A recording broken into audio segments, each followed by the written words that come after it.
बच्चों ये area of triangle आ गया 1/2 L1 इंटू F1। अब F1 की वैल्यू हम मालूम करेंगे। ये देखिए F1 यंग्स मॉडुलस लेंगे आप, stress over strain. Stress force पाई यूनिट एरिया होता है, सो F1 फोर्स है यहाँ पर, और strain change in length over original length L1 over L ऊपर चला जाएगा F1L और ए नीचे, ये आपके सामने F1। इसे इक्वेशन नंबर 1 में पुट कर दें। ये इक्वेशन नंबर 1 में पुट कर दिया आपने। F1 की वैल्यू आपके पास आ गया 1/2 A/L1 square over L। This is the energy stored in deform material. ये है energy stored in deform material. देखिए ये energy stored in deform material आ गया। ये मैं जरा आपको ये आर्टिकल दिखाता हूँ लिखा हुआ। ये देखिए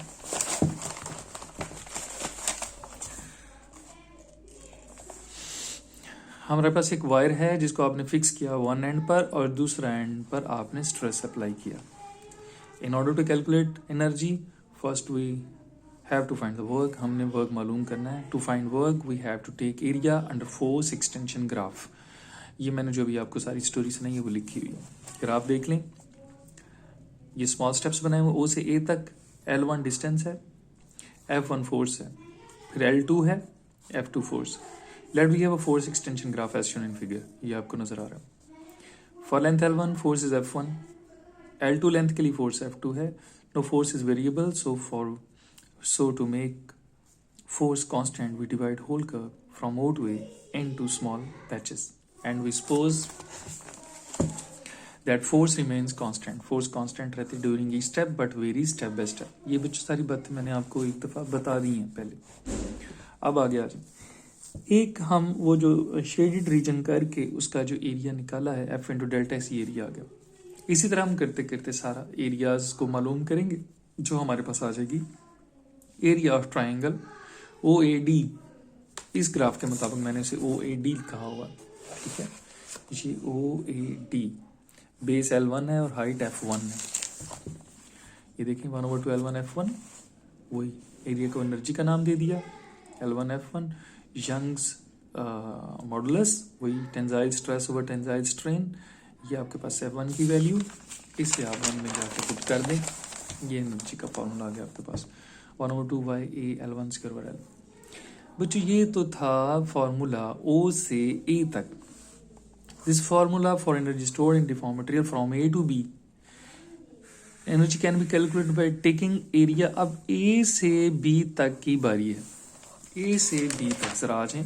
ये देखें ये A से B आपको नजर आ रहा है। A से B ये शक्ल आपको नजर आ रही है। ये भाई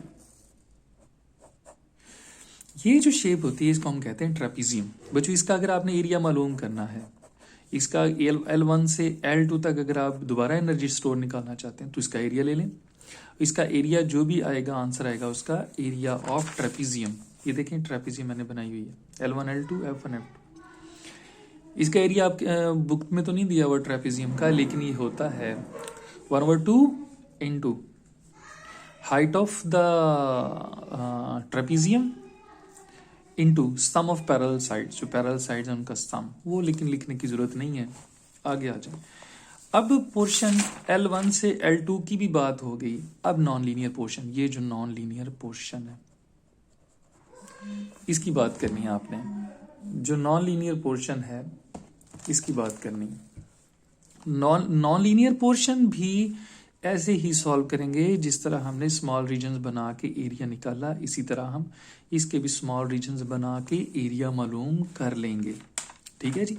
जो हमारा एरिया मेथड है is quite general and is applicable to all type of shapes.